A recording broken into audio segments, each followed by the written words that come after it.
Vous êtes-vous déjà senti invisible? Jugé sur votre travail, vos vêtements, votre attitude discrète? Nous sommes tous passés par là. Mais que se passe-t-il lorsque ce jugement vient de l'un des hommes les plus puissants de la ville? Un homme qui pense que ses milliards lui donnent le droit d'humilier n'importe qui. L'histoire de ce soir est celle d'Hélène, une serveuse dans l'un des restaurants les plus exclusifs de Paris. Lorsque le milliardaire Gérard Lefebvre la regardait avec mépris, se moquant d'elle devant une salle comble avec les mots « Elle ne sait même pas lire le menu », il s'attendait à ce qu'elle s'effondre. Il ne se doutait pas qu'il n'insultait pas seulement une serveuse. Il défiait un génie, et sa réponse ne se contenterait pas de le faire taire, elle changerait leur deux vies pour toujours. L'air à l'intérieur du ciel d'or était différent de celui de la rue parisienne animée. Il était plus lourd, parfumé à l'huile de truffe, à l'argent ancien et au murmure feutré de l'autosatisfaction. Pour Hélène, c'était l'air de sa cage dorée.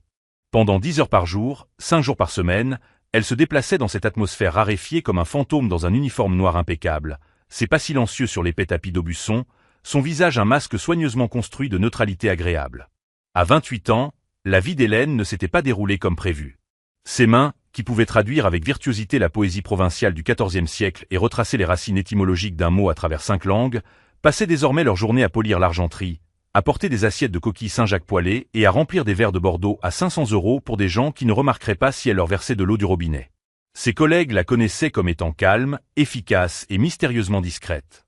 Marc, un apprenti comédien au cœur tendre qui travaillait au bar, essayait souvent de la faire parler. « Hélène, tu as encore ce regard », murmurait-il alors qu'elle alignait les verres à vin avec une précision géométrique. Comme si tu résolvais les problèmes du monde au lieu de savoir qui aura le pain sans gluten. Elle lui offrait un petit sourire fatigué. Juste une longue journée, Marc. La vérité était qu'Hélène résolvait constamment des problèmes dans sa tête. En ce moment même, alors qu'elle scrutait la salle à manger, elle ne voyait pas seulement des tables. Elle voyait un écosystème social complexe. À la table 7, les Rosenberg fêtaient leur 40e anniversaire. Leur silence confortable en disait bien plus que les rires performatifs de la table 9, où un jeune loup de la tech essayait d'impressionner sa conquête. À la table 3, une femme redoutable en tailleur Chanel menait une réunion d'affaires, utilisant sa fourchette pour capter l'attention comme la baguette d'un chef d'orchestre. Hélène voyait les signes subtils, le battement d'une paupière, le resserrement d'une mâchoire. Elle était une observatrice, une linguiste du comportement humain, piégée dans un rôle où elle était censée être invisible. Sa vie en dehors de ces murs de velours était un contraste saisissant. Elle vivait dans un minuscule studio au 5e étage sans ascenseur à Belleville, une pièce dominée par des piles vertigineuses de livres. Des ouvrages sur la linguistique historique, les langues mortes et l'évolution phonologique étaient son seul luxe. Sa vraie vie, la vie de son esprit, se déroulait entre 2 et 6 heures du matin, lorsqu'elle s'asseyait avec une tasse de thé bon marché et annotait des articles universitaires, une faim de connaissance la rongeant. La raison de cette double existence était une dette écrasante et une trahison si profonde qu'elle avait brisé son esprit. Elle avait été une étoile montante, une doctorante à la Sorbonne, sur le point de faire une découverte révolutionnaire sur les liens linguistiques entre le basque et les anciennes langues caucasiennes. Son mentor, le célèbre professeur Alain Fournier, avait été son idole. Puis, du jour au lendemain, il avait publié ses recherches sous son propre nom, la décrédibilisant comme une simple assistante de recherche et la blacklistant du monde universitaire. Il lui avait volé son avenir, ne lui laissant que des prêts étudiants paralysants et un cœur brisé. Elle s'était donc enfuie, retournant à Paris, prenant le premier emploi qui paierait les factures, un emploi qui ne nécessitait aucun CV, aucune référence d'un monde qu'il avait rejeté. Elle avait choisi un endroit si éloigné de son ancienne vie qu'il n'y avait aucune chance de tomber sur quelqu'un qui connaissait la brillante Hélène Valois, la prodige de la linguistique. Ici, elle n'était qu'une serveuse, anonyme, en sécurité. Ce soir, le restaurant bourdonnait d'une énergie particulière. Une rumeur avait circulé parmi le personnel que Gérard Lefebvre allait venir. Le Gérard Lefebvre, le milliardaire de la tech dont le visage était placardé sur les couvertures de Challenge et des Échos, un homme célèbre pour ses tactiques commerciales impitoyables et ses commentaires sociaux encore plus impitoyables. Il était un nouveau riche, un titan de l'industrie qui s'était frayé un chemin jusqu'au sommet et semblait prendre plaisir à s'assurer que tout le monde le sache. Monsieur Dubois, le directeur du restaurant, un Français élégant et perpétuellement stressé, avait rassemblé le personnel pour un briefing avant le service. « Écoutez tout le monde », avait-il dit, la voix tendue. « Monsieur Lefebvre est particulier. Il attend la perfection. Aucune erreur. Il a une réservation pour 2 à 20 heures. Hélène, tu auras sa section. » Quelques autres serveurs lui lancèrent des regards apitoyés.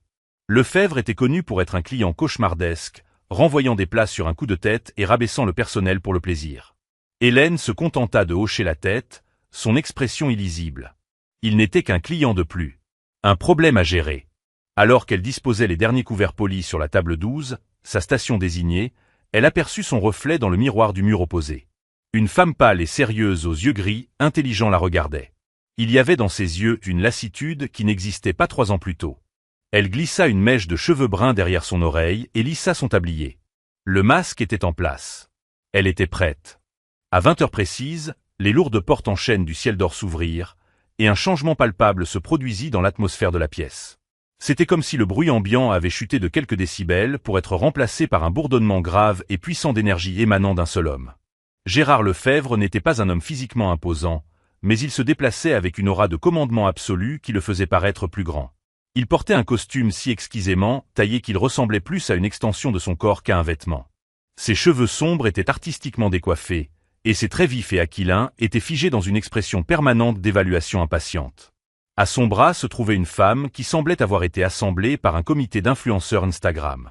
Elle s'appelait Camille, et elle n'était que des angles vifs, du tissu chatoyant et une moue qui semblait être sa seule expression. Ils n'attendirent pas l'hôtesse. Gérard entra dans la salle à manger comme s'il en était le propriétaire, ses yeux balayant l'espace d'un air dédaigneux. Monsieur Dubois les intercepta avec un sourire de bienvenue exercé qui n'atteignait pas tout à fait ses yeux. Monsieur Lefebvre, un plaisir de vous avoir parmi nous ce soir. Votre table est prête. Gérard grogna en guise de réponse, le remarquant à peine, tandis que Camille examinait le décor opulent avec un air d'ennui modéré.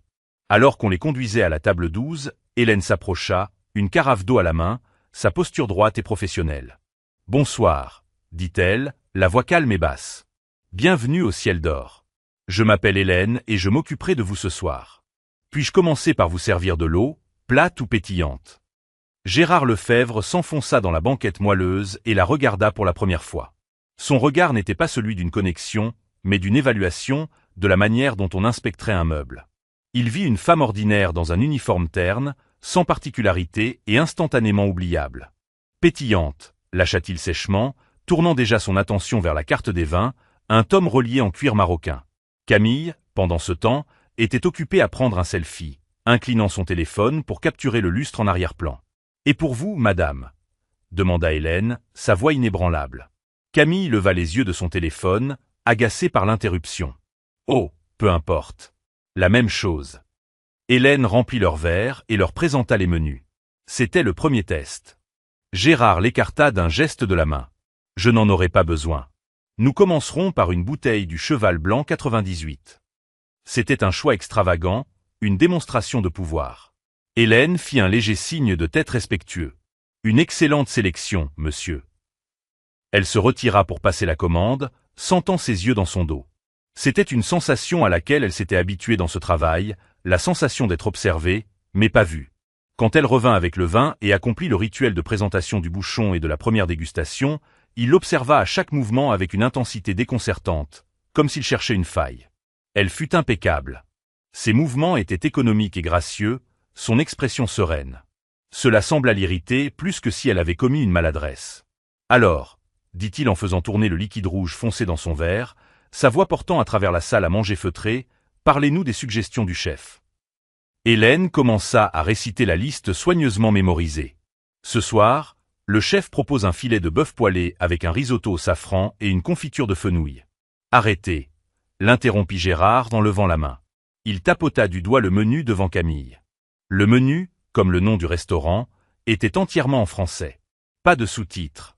Cela faisait partie du charme prétentieux de l'établissement, une barrière délibérée à l'entrée pour les non-initiés. « Ma petite amie, » dit-il, la voix empreinte de condescendance, n'est pas familière avec ces termes de province.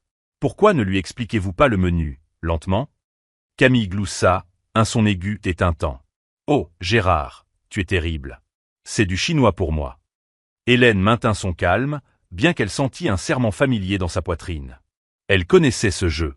Il ne s'agissait pas d'aider Camille. Il s'agissait d'établir sa domination. « Bien sûr, » dit-elle poliment. « Avec plaisir. » Elle se tourna vers Camille. Le foie gras poêlé est servi avec une réduction de figues. Le carré d'agneau est en croûte d'herbe. Gérard la coupa de nouveau, un sourire cruel jouant sur ses lèvres. Non, non, ce n'est pas ce que je voulais dire. Il pointa à un élément spécifique du menu. Le homard thermidor, façon du chef. Décrivez cela en détail. Parlez-lui de la façon du chef. Je veux savoir ce qui rend la manière de votre chef si spéciale. Il prononça le français avec un accent exagéré, presque brutal. Un trait commun chez les anglophones qui en savent juste assez pour être dangereux. Hélène pouvait entendre l'accentuation mal placée, les voyelles. Anglicises. C'était une performance. Elle prit une petite inspiration pour se calmer. Bien sûr, monsieur. Le homard thermidor est un plat français classique. La chair du homard est cuite dans une sauce au vin riche, replacée dans la carapace et gratinée. La méthode particulière de notre chef, sa façon, implique une sauce béchamel infusée au cognac avec une pointe d'estragon et du gruyère gratiné jusqu'à ce qu'il soit doré. Gérard se pencha en arrière, un air de triomphe sur le visage. Il n'avait pas écouté la description. Il avait attendu. Il se tourna vers Camille, sa voix assez forte pour que les tables environnantes entendent clairement. « Tu vois, c'est pathétique », annonça-t-il. Ils font mémoriser à ces filles quelques mots chics comme des perroquets, mais elles n'ont aucune idée de ce qu'elles disent réellement. Ce ne sont que des sons. Il regarda ensuite directement Hélène, ses yeux froids et dédaigneux. « C'est une perte de temps de vous demander. Il est clair que vous ne parlez pas vraiment la langue. Regardez-la. » Il fit un geste dédaigneux de la main. Elle ne sait même pas lire le menu. Les mots restèrent en suspens dans l'air, vifs et venimeux. Le bavardage des tables voisines faiblit. Les Rosenberg à la table s'élevèrent les yeux, leurs visages empreints de désapprobation. Monsieur Dubois, debout près de l'entrée de la cuisine, se figea. Marc, derrière le bar, arrêta de polir un verre, ses doigts crispés. Pendant un bref et angoissant moment, tout le restaurant sembla retenir son souffle. Hélène se tenait parfaitement immobile à côté de la table. À cette seconde, elle n'était pas au ciel d'or. Elle était de retour à Paris, dans le bureau du professeur Fournier, la pitié condescendante dans ses yeux alors qu'il lui disait qu'elle avait mal compris son rôle, que son travail n'était qu'un tremplin pour son propre génie. La même humiliation, la même cruauté désinvolte, la même supposition qu'elle n'était rien. Un feu qu'elle croyait éteint depuis longtemps s'enflamma au plus profond d'elle. Il consuma le brouillard de l'anonymat et le manteau de la serveuse soumise. Son masque de neutralité agréable ne se fissura pas. Il se dissolut. Sa colonne vertébrale se redressa, si cela était possible. Elle leva légèrement le menton, et lorsque ses yeux gris rencontrèrent ceux de Gérard Lefebvre, ils n'étaient plus fatigués ou déférents.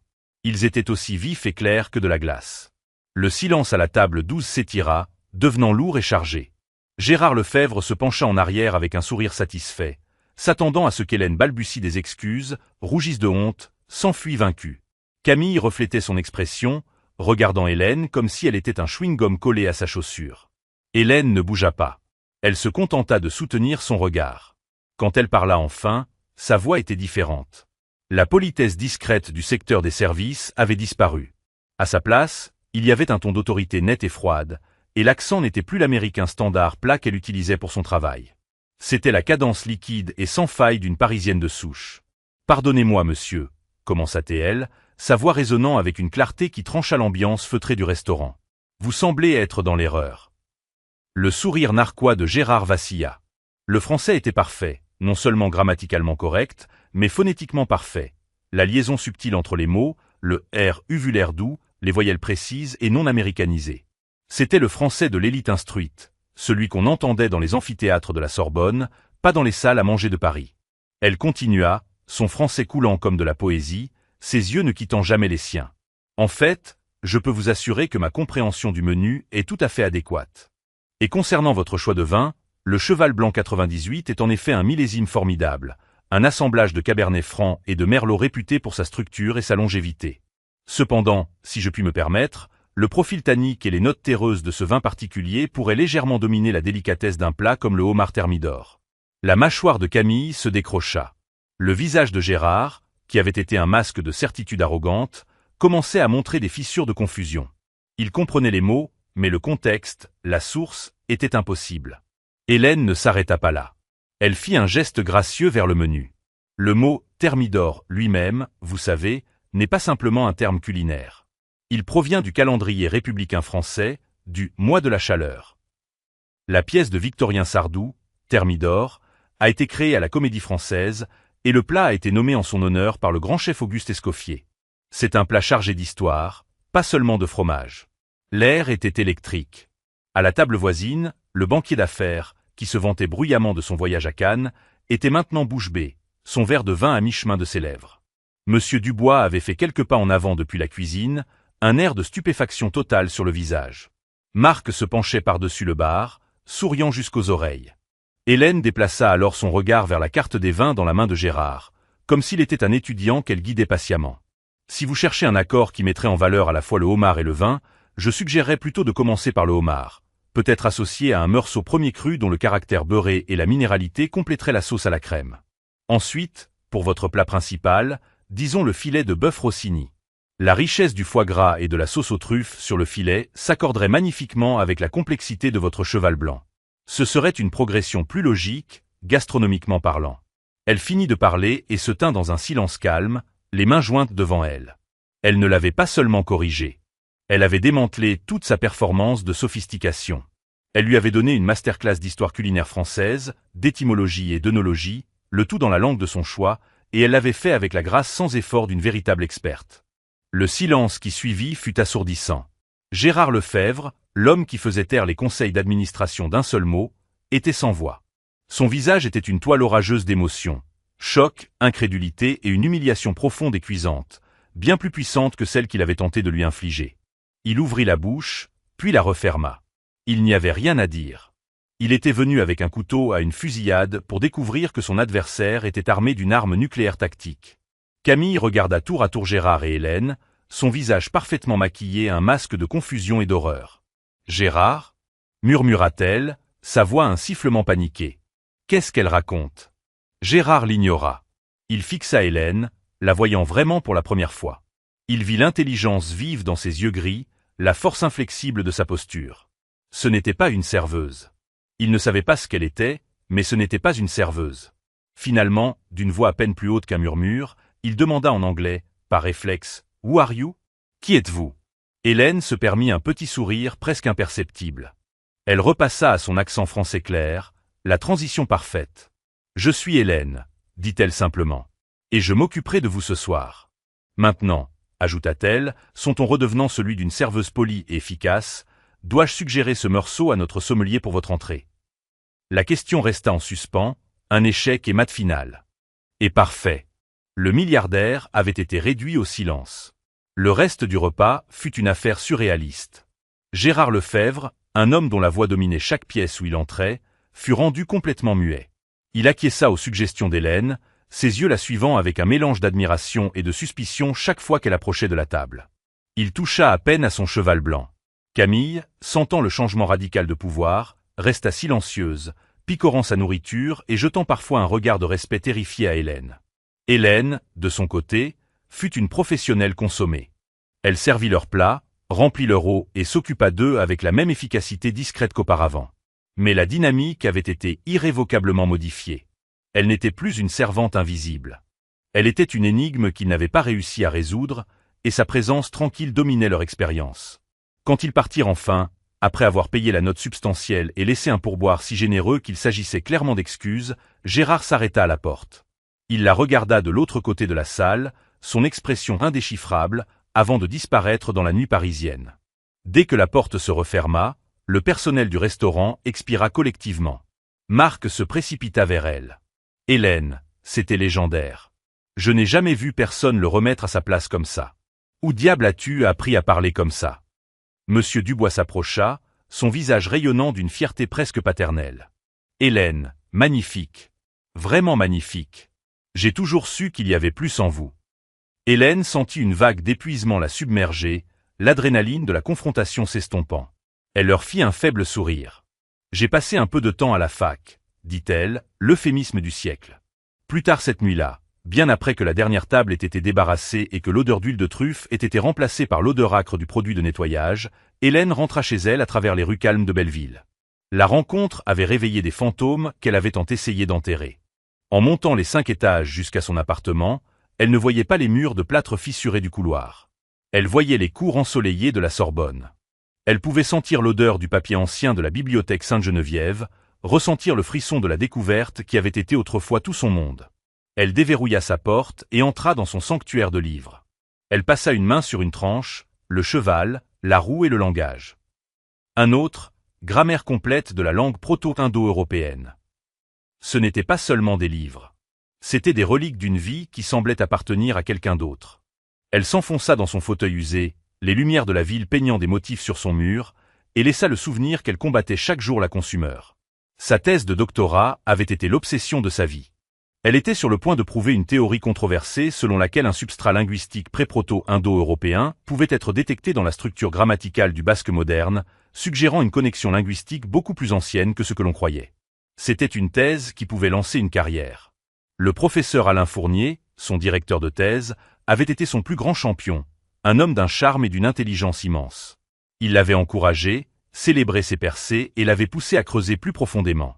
Elle se souvenait du jour où elle avait trouvé la dernière pièce du puzzle, un faible écho morphologique dans un obscur texte basque médiéval. Elle avait fait irruption dans son bureau, à bout de souffle d'excitation, étalant ses notes et ses diagrammes sur son vaste bureau en acajou. Il avait regardé son travail, ses yeux brillants. « C'est ça, Hélène », avait-il dit. La voix pleine d'émerveillement. « C'est révolutionnaire. » Il lui avait dit de prendre une semaine de congé, d'aller fêter ça. Il commencerait, disait-il, à rédiger l'introduction de l'article qu'il co-signerait. Elle lui avait fait une confiance aveugle. Elle avait flotté dans Paris pendant une semaine dans un état de bonheur, son avenir s'étendant devant elle comme un boulevard ensoleillé. Elle revint pour trouver son monde en cendres. Une annonce de prépublication avait été envoyée à toutes les grandes revues de linguistique. Le professeur Alain Fournier découvre un ancien pont linguistique, titraient les journaux. L'article était entièrement le sien. Ses mots, ses données, ses conclusions. Son nom n'était mentionné qu'une seule fois, dans une note de bas de page. Avec mes remerciements à mon assistante de recherche, Hélène Valois, pour son travail d'archivage diligent. Quand elle l'avait confronté, ses preuves à la main, il n'avait même pas pris la peine de nier. Il l'avait regardée avec une sorte de pitié glaçante. « Ma chère Hélène », avait-il dit en joignant le bout de ses doigts. « Vous êtes une chercheuse brillante, vraiment, mais vous n'avez pas la stature pour présenter quelque chose d'aussi monumental. Ce serait enterré dans l'obscurité. Venant de moi, cela changera le domaine. À long terme, c'est mieux pour la science elle-même. Vous devriez être fier du rôle que vous avez joué. » Il avait fait sonner cela comme une gentillesse. Il avait dépeint son vol comme un acte noble. Quand elle avait menacé de le dénoncer, il avait souri tristement. Et qui pensez-vous qu'ils croiront?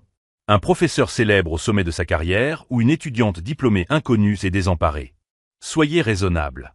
Ne gâchez pas ce qui reste de votre avenir. Elle avait été brisée. Le monde universitaire, qu'elle avait vénéré comme une méritocratie de l'esprit, n'était qu'un autre panier de crabes. La trahison n'était pas seulement professionnelle, elle était profondément personnelle. Fournier avait été une figure paternelle. Son vol n'était pas seulement celui de son travail, mais de sa foi en l'humanité. Accablée de dettes de ses années d'études et avec toutes les portes universitaires maintenant discrètement fermées, elle s'était retirée. Elle s'était enfuie, se cachant à la vue de tous, dans une ville de plusieurs millions d'habitants, prenant un travail qui utilisait son corps mais laissait son esprit brillant intact, où la seule chose que l'on pouvait lui voler était une commande de bar. La rencontre avec Gérard Lefebvre avait arraché la croûte de cette blessure. Son arrogance, sa présomption de son ignorance, s'était Fournier tout craché, juste dans un costume plus cher. Mais cette fois, elle s'était défendue. Cette fois, son savoir avait été son bouclier et son épée. Une seule larme traça un chemin sur sa joue. Ce n'était pas une larme de tristesse, mais de quelque chose d'autre. Quelque chose qu'elle n'avait pas ressenti depuis très longtemps. C'était une étincelle, une lueur de la femme qu'elle était autrefois. La femme qui n'avait pas peur de laisser briller son intellect. Pour la première fois en 3 ans, Hélène Valois ne se sentait pas comme une victime. Elle se sentait comme une survivante qui venait de se souvenir qu'elle savait se battre. Et alors qu'elle s'endormait dans son fauteuil, entourée de ses livres, elle se demanda avec un étrange mélange d'appréhension et d'anticipation ce que l'aube apporterait.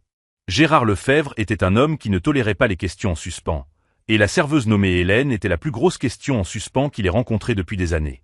Le lendemain matin de son dîner au ciel d'or, il était assis dans son bureau pentouse surplombant le champ de Mars, l'énergie frénétique de la ville n'étant qu'une pâle imitation de l'agitation dans son propre esprit. Il n'avait pas dormi. La voix de cette femme, passant d'un français parfait à une intonation aristocratique, résonnait dans sa tête. Sa démolition calme de son arrogance tournait en boucle. Ce n'était pas seulement qu'elle l'avait embarrassé. Elle avait révélé une faille dans son armure. Il se vantait de pouvoir lire les gens, d'évaluer leur valeur et leur niveau de menace en quelques secondes. Il avait regardé Hélène Valois et vu une personne insignifiante. Il s'était trompé de manière catastrophique. Et s'il s'était trompé à son sujet, sur quoi d'autre se trompait-il? Son téléphone vibra, le tirant de ses pensées. C'était sa directrice de la communication, une femme vive et perpétuellement anxieuse nommée Caroline. « Gérard, nous avons un petit incendie à éteindre. »« Qu'est-ce que c'est ?» grogna-t-il, fixant un graphique de données complexes sur l'un de ses 6 moniteurs sans vraiment le voir. « Il y a un article de blog qui fait le tour. C'est d'un blogueur culinaire, un type qui tient Le Gourmet Parisien. Il était au Ciel d'Or hier soir.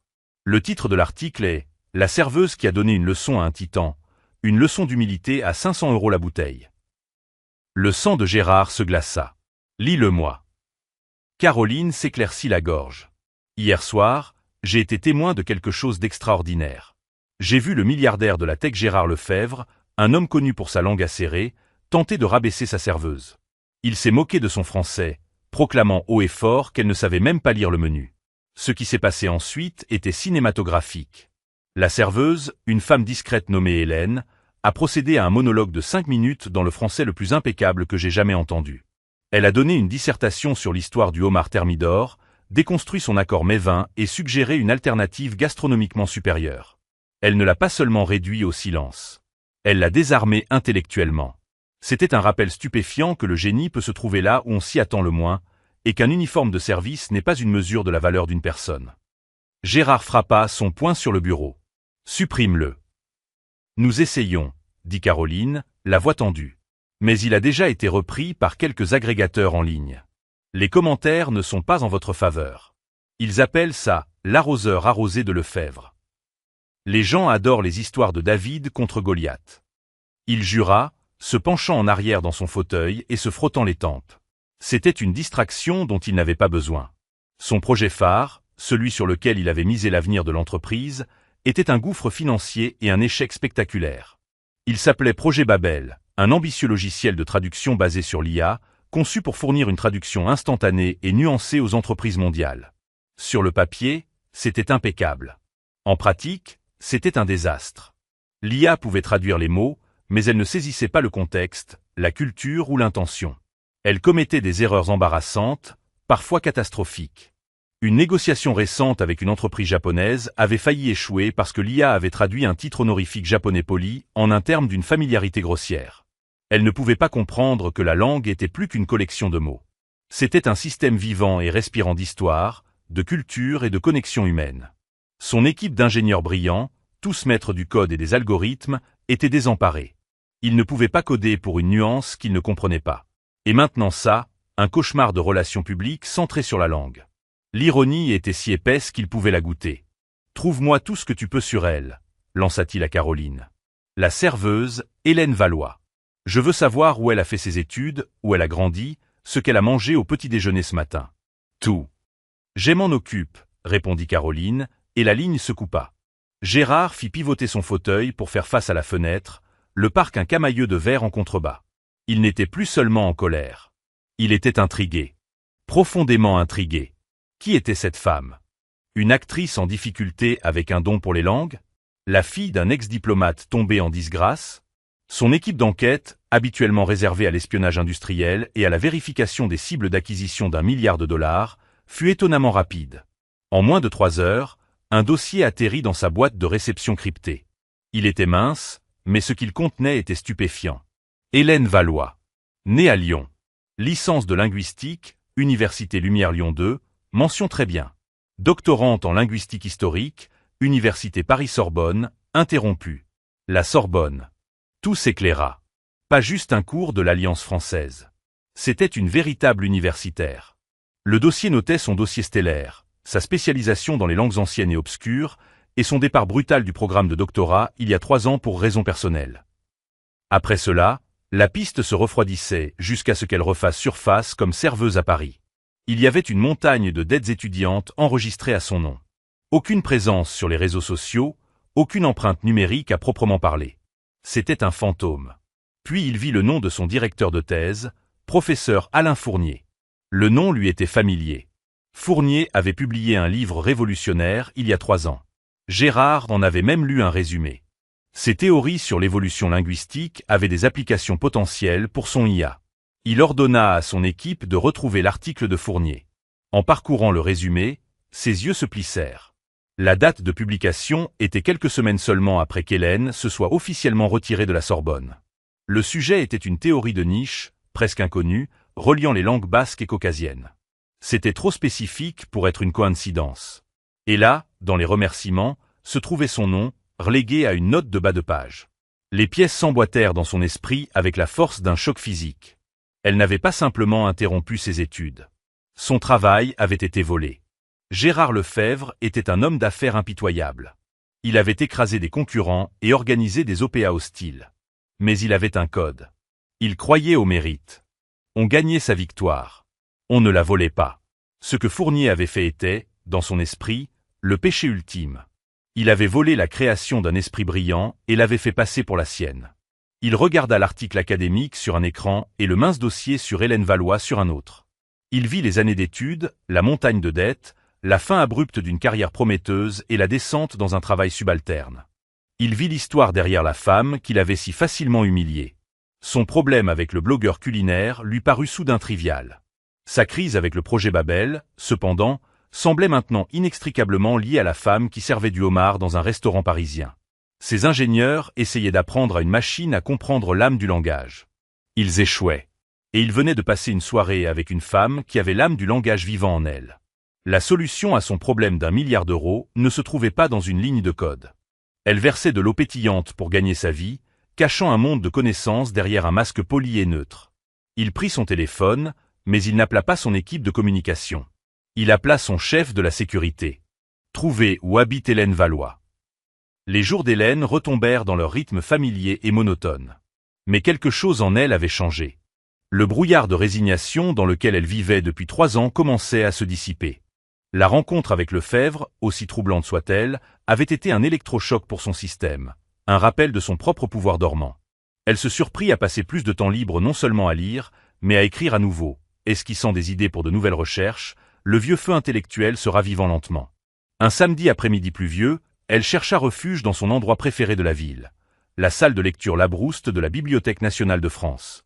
Entourée de plafonds voûtés, d'arches majestueuses et du silence respectueux de milliers d'érudits, elle ressentit un semblant de la paix qu'elle avait autrefois trouvé dans les bibliothèques de la Sorbonne. Elle était nichée dans un coin tranquille, profondément absorbée par une analyse comparative du cunéiforme hittite, le monde extérieur et son travail de serveuse s'estompant en un murmure lointain.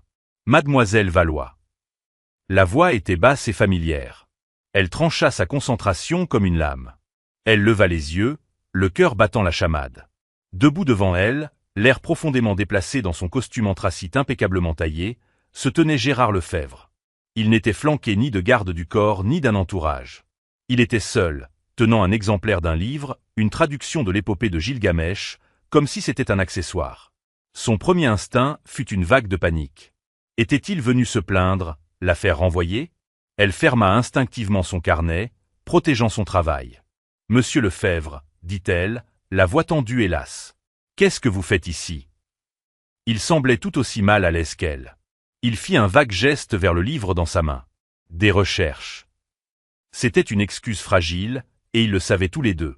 Il prit une inspiration, sa confiance habituelle remplacée par une incertitude rare et visible. « Je vous dois des excuses, » dit-il, le mot sonnant étranger sur sa langue. « Mon comportement au restaurant était inexcusable. J'ai été arrogant et offensant. Il n'y a pas d'excuse, mais je suis, pour ce que ça vaut, désolé. » Hélène le dévisagea, stupéfaite et silencieuse. De tous les scénarios qu'elle avait imaginés, des excuses directes et sans équivoque n'en faisaient pas partie. Elle se contenta de hocher la tête, ne sachant comment répondre. « J'ai aussi fait des recherches sur vous, » admit-il, le regard direct. La Sorbonne, le professeur Fournier. Son sang se glaça. Vous n'aviez pas le droit. Je sais, dit-il rapidement. C'était une violation de votre vie privée. Mais je devais comprendre. J'ai lu son article et j'ai lu votre dossier universitaire, et je pense avoir une image assez claire de ce qui s'est passé. La vieille blessure, si récemment ravivée, lui fit à nouveau mal. Elle détourna le regard de lui, vers les grandes fenêtres cintrées où la pluie ruisselait sur le verre. Vous ne savez rien à ce sujet. Je reconnais un vol quand j'en vois un, dit-il, sa voix se durcissant avec une conviction différente. Dans mon monde, nous appelons ça le vol de propriété intellectuelle. C'est un combat que j'ai mené de nombreuses fois. Ce qu'il vous a fait est impardonnable. Sa validation inattendue était plus désarmante que ses excuses. Il ne la plaignait pas. Il était en colère en son nom. Elle retrouva sa voix, une pointe d'amertume. Alors, vous êtes venu dans une bibliothèque un samedi pour offrir vos condoléances. Merci, mais je vais bien. Non, dit-il en secouant la tête. Ce n'est pas pour ça que je suis là. Je suis là parce que j'ai un problème, mademoiselle Valois. Un très gros, très coûteux problème, et je pense que vous êtes peut-être la seule personne au monde qui puisse le résoudre. Malgré sa méfiance, une lueur de curiosité s'alluma en elle. Je suis serveuse, monsieur Lefebvre. Je ne suis plus dans le secteur de la résolution de problèmes. Je pense que si, rétorqua-t-il. Il tira une chaise d'une table voisine et s'assit, baissant la voix. Mon entreprise développe l'IA de traduction la plus avancée jamais conçue. Nous l'appelons Projet Babel. Elle a un vocabulaire de 150 langues. Elle a accès à tous les textes numériques jamais écrits. Et c'est un échec complet. Il se pencha en avant, sa frustration palpable. Elle ne comprend pas les expressions idiomatiques. Elle rate le sarcasme. Elle ne saisit pas le sous-texte culturel. Elle traduit « merde » à un acteur avant une première par une menace littérale. C'est une machine qui connaît tous les mots mais ne comprend rien. Mes ingénieurs sont brillants, mais ils pensent que la langue n'est que des données. Ils essaient de construire une maison en commençant par le toit. Ils ont les briques, mais ils ne comprennent pas l'architecture. Il marqua une pause, son regard intense fixé sur elle. Vous, si. Ce soir-là au restaurant, vous ne parliez pas seulement français. Vous expliquiez l'histoire, la culture, le pourquoi derrière les mots. Vous comprenez l'architecture, les structures profondes, les racines proto-indo-européennes que ma machine ne peut pas voir. Hélène sentit son esprit s'emballer, le problème linguistique qu'il présentait s'emparant de son imagination. Elle pouvait voir la faille dans sa conception. Une IA construite sur des textes modernes apprend à partir d'un ensemble de données corrompues et diluées.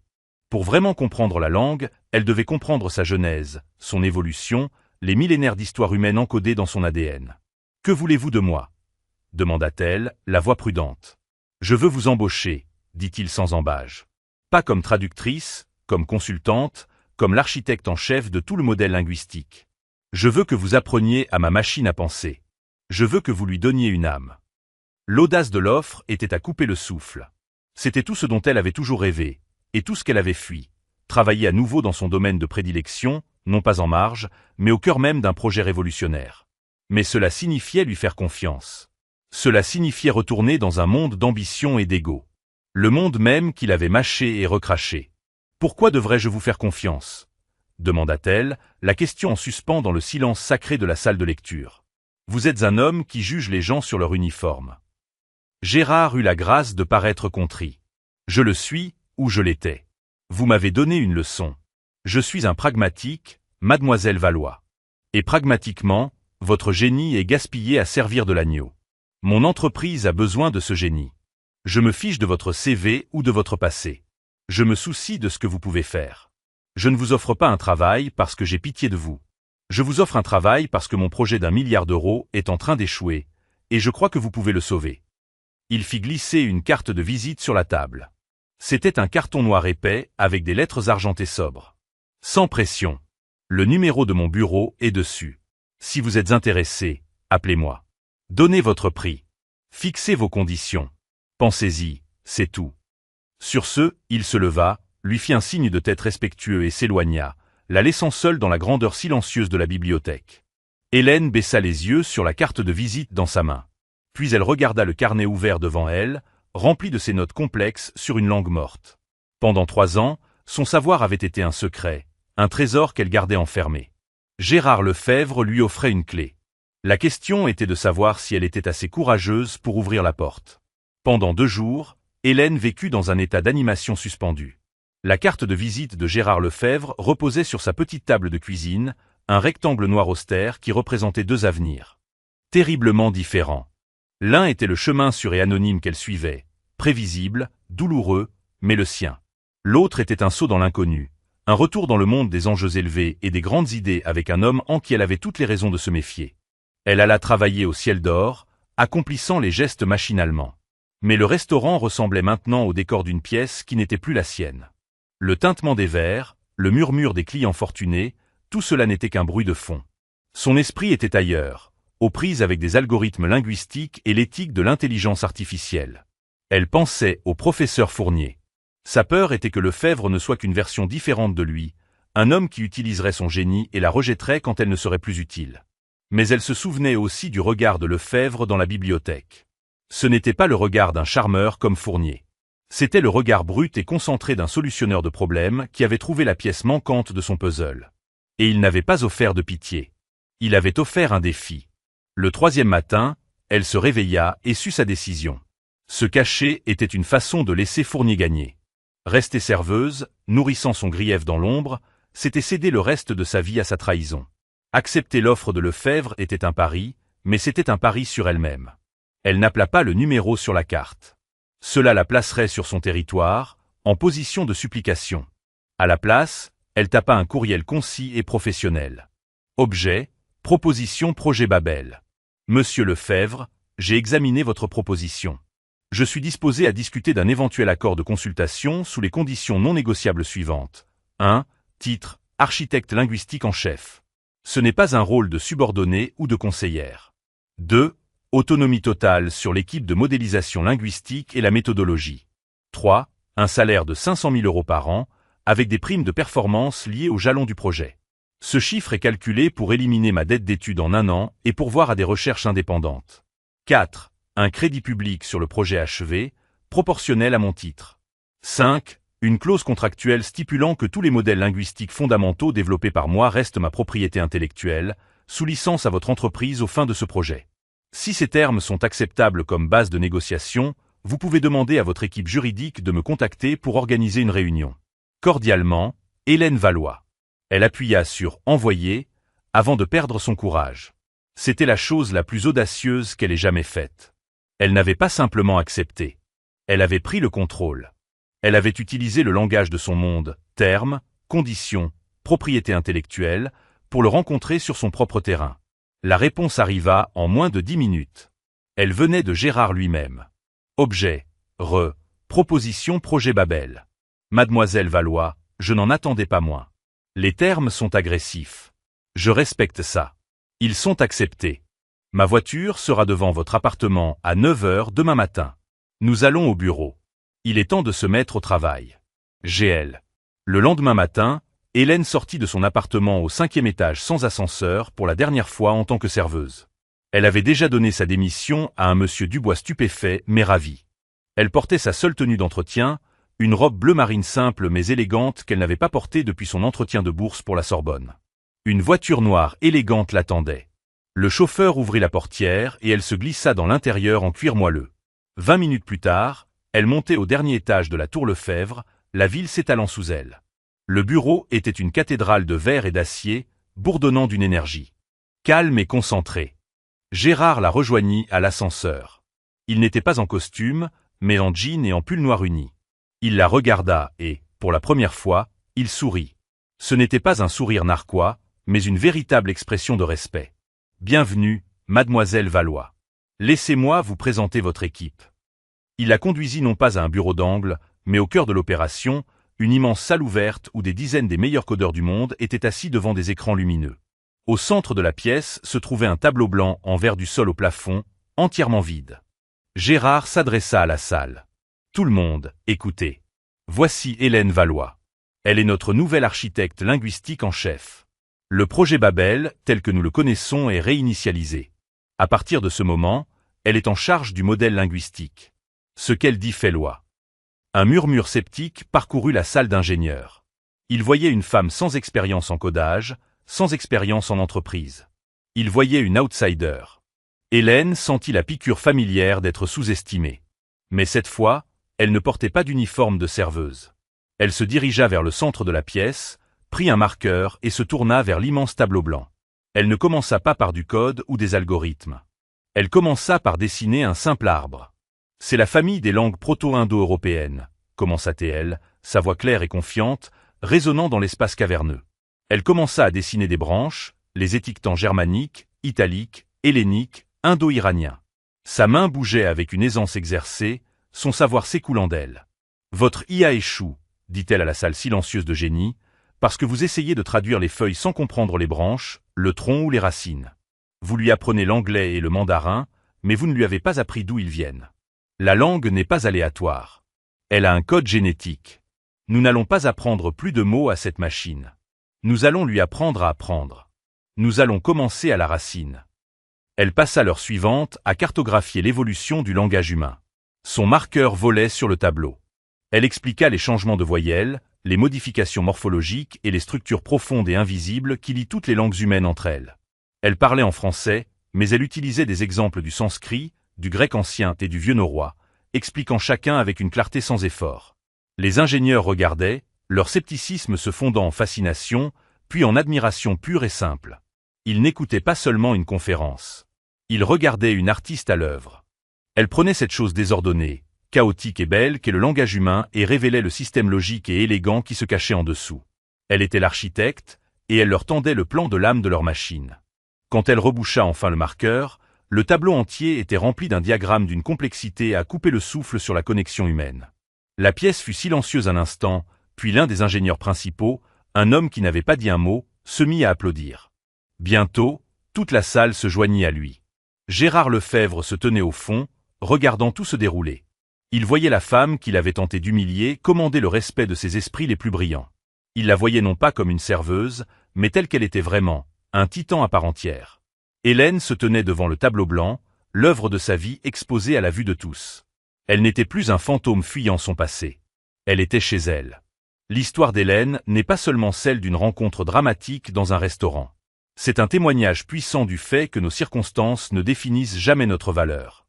Son parcours, des couloirs de la Sorbonne à un poste de serveuse à Paris, et enfin au conseil d'administration d'un géant de la tech, nous rappelle que le véritable génie ne peut jamais être éteint de façon permanente.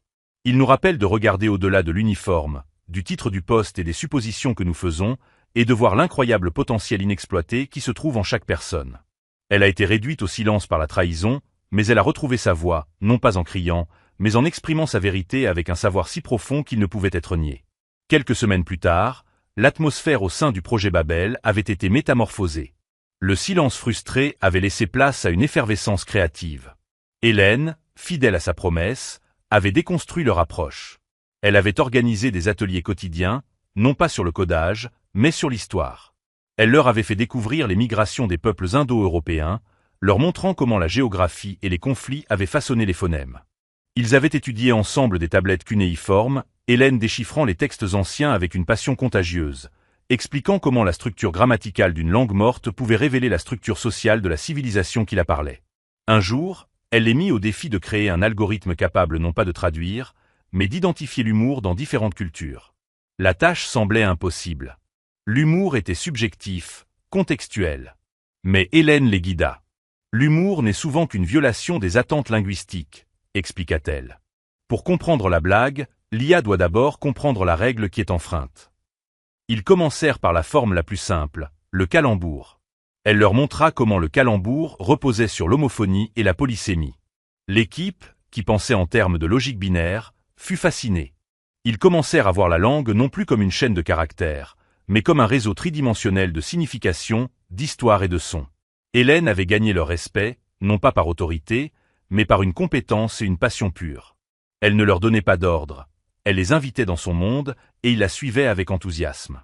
Un soir tard, alors qu'elle travaillait seule dans la grande salle, affinant un modèle sur l'évolution des prépositions romanes, Gérard Lefebvre s'approcha. Il ne dit rien pendant un moment, observant simplement les équations complexes et les arbres linguistiques qui remplissaient maintenant le tableau blanc géant. Le blogueur a publié un article de suivi, dit-il finalement. Hélène se retourna, surprise. Il a entendu dire qu'une consultante mystère avait été embauchée pour sauver le projet Babel. Il spécule que c'est la serveuse du ciel d'or. Hélène sentit une pointe d'appréhension. Et qu'allez-vous faire? Gérard eut un petit sourire. Caroline voulait publier un démenti. J'ai dit non. Laissez-les spéculer. La vérité, quand nous la révélerons, sera une bien meilleure histoire. Il y avait un respect mutuel dans leur silence. Il la voyait comme son égale, et elle voyait en lui non pas un tyran, mais un visionnaire qui, malgré ses défauts, reconnaissait le génie et était assez intelligent pour s'écarter de son chemin. Nous sommes sur le point de faire une percée, dit-elle en se tournant vers le tableau. L'IA commence à reconnaître non seulement le sens, mais aussi l'intention, en se basant sur la généalogie des mots choisis. C'est comme si elle développait une intuition. Gérard hocha la tête, les yeux fixés sur le travail d'Hélène. « Je n'en ai jamais douté, dit-il doucement. Pas depuis que vous m'avez expliqué l'histoire du homard thermidor. » Pour la première fois, Hélène rit, un son clair et libéré qui résonna dans le bureau silencieux. La blessure de son passé n'avait pas disparu, mais elle n'était plus une encre. C'était devenu une partie de son histoire, le prologue inattendu de sa véritable vocation. Elle n'était plus invisible. Elle était l'architecte d'un nouveau langage, et son travail ne faisait que commencer.